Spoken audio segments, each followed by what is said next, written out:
செய்திகளை தெரிந்து கொள்ள பிரபாஸ் கதம் சேனலை சப்ஸ்கிரைப் பண்ணி பெல் ஐகானையும் கிளிக் பண்ணிக்கோங்க. புதிய தொழில் முதலீடுகளை ஈர்ப்பதற்காக முதலமைச்சர் மு.க. ஸ்டாலின் அமெரிக்காவிற்கு சென்றுள்ள நிலையில் நிலையான உறுதியுடன் நம் கனவுகளை துரத்துவோம் என்று முதலமைச்சர் மு.க. ஸ்டாலின் தெரிவித்துள்ளார். சென்னை பிராட்வேயில் ரூபாய் 822 கோடியே 70 லட்சத்தில் பல்நோக்கு ஒருங்கிணைந்த பேருந்து வளாகம் அமைக்க தமிழக அரசு நிர்வாகம் அனுமதியளித்துள்ளது. சென்னை, நாகர்கோவில், மதுரை, பெங்களூரு இடையே வந்தே பாரத் ரயில்களின் சேவையை பிரதமர் மோடி காணொலி மூலம் இன்று தொடங்கி வைக்கிறார். அமெரிக்க முதலீட்டாளர்களுக்கு முதலமைச்சர் மு.க. ஸ்டாலின் அளித்த பரிசில் தடம் பெட்டகத்தில் இருப்பது என்ன என்று கேள்வி எழும்பியுள்ளது.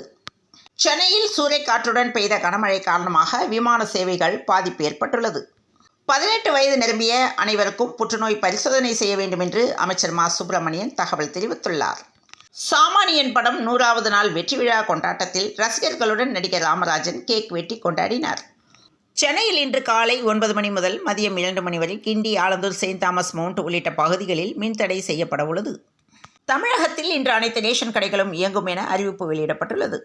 எம்.ஆர். விஜயபாஸ்கருக்கு எதிரான வழக்கில் விசாரணை நடத்த ஆளுநர் ஒப்புதல் அளிக்கவில்லை என்று நீதிமன்றத்தில் தமிழக அரசு தகவல் வெளியிட்டுள்ளது. தெற்காசியாவிலேயே முதல் முறையாக சென்னையில் இரவு நேரத்தில் சாலையில் ஃபார்முலா 4 கார் பந்தயம் இன்றும் நாளையும் நடக்கிறது. இதற்கான ஏற்பாடுகளை தமிழக அரசின் விளையாட்டு மேம்பாட்டு ஆணையம் மேற்கொண்டு வருகிறது. ஒரு மாதத்திற்கு முன்பு காதலித்து திருமணம் செய்து தனி குடித்தனம் நடத்தி வந்த காதல் ஜோடியை கட்டாயப்படுத்தி காரில் கடத்தி சென்ற 5 பேரை போலீசார் விரட்டி பிடித்தனர்.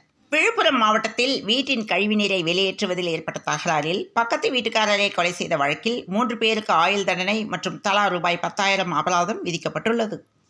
ஓசூரில் வீட்டின் புகுந்து உடைத்து 35 சவர நகை திருடியதாக 76 வயது முதியவரை போலீசார் கைது செய்தனர். சிறுமியிடம் பேட் டச் காரணமாக சிக்கிய 72 வயது காமுகன் போக்சோ சட்டத்தின் கீழ் கைது செய்யப்பட்டுள்ளார். ஃபார்முலா 4 கார் பந்தயத்திற்கு செல்பவர்கள் இலவசமாக பயணிக்கலாம் என்று மெட்ரோ நிர்வாகம் அறிவிப்பு வெளியிட்டுள்ளது.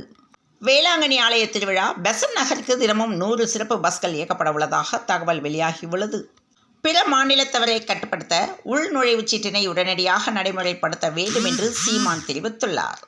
மருத்துவ படிப்பு படிக்க நீட் தேர்வு கட்டாயம் என்று கடந்த சில வருடங்களாக உள்ள நிலையில் உத்தரப்பிரதேசத்தை சேர்ந்த 18 வயது மாணவன் தெருவில் சமோசா விற்பனை செய்து வந்த நிலையில் நீட் தேர்வில் 664 மதிப்பெண் பெற்றுள்ளதாக தகவல் வெளியாகியுள்ளன. சென்னை வேளச்சேரியில் ஹாப்பி ஸ்ட்ரீட் நிகழ்ச்சி நடைபெறுவதால் போக்குவரத்தில் மாற்றம் செய்யப்பட்டுள்ளது. சென்னை மெட்ரோ ரயிலில் 3வது தடத்தின் பணிகள் கடந்த சில மாதங்களாக நடைபெற்று வரும் நிலையில் தற்போது இந்த திட்டத்தில் 7 சுரங்கம் தோண்டும் பணிகள் நிறைவடைந்துள்ளதாக தகவல் வெளியாகியுள்ளன. கோவையிலிருந்து கேரளாவுக்கு அரசு பேருந்தில் 14.5 கிலோ கஞ்சா கடத்தி சென்ற இளைஞரையும் இளம் பெண்ணையும் கேரள காவல்துறை அதிகாரிகள் கைது செய்தனர். ஃபார்முலா 4 கார் பந்தயத்தை முன்னிட்டு தமிழ்நாடு அரசுக்கு சினிமா பிரபலங்கள் பாராட்டு தெரிவித்துள்ளனர். டாஸ்மாக் கடைகளில் நவம்பர் மாதம் முதல் டிஜிட்டல் மூலம் மது விற்பனை செய்யப்பட உள்ளதாக தகவல் வெளியாகியுள்ளது.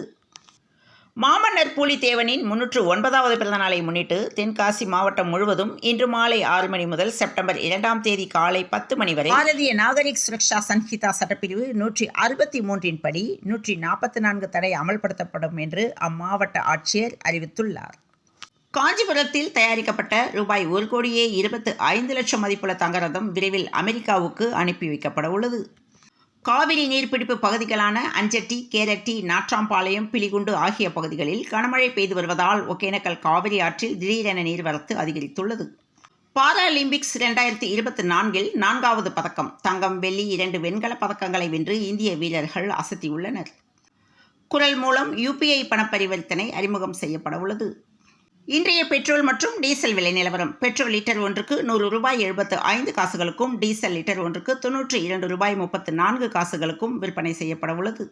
சென்னையில் 22 கேரட் ஆபரண தங்கத்தின் விலை ஒரு சவரன் 53,632 ரூபாய்க்கும், 1 கிராம் 6,704 ரூபாய்க்கும் விற்பனையாக உள்ளது.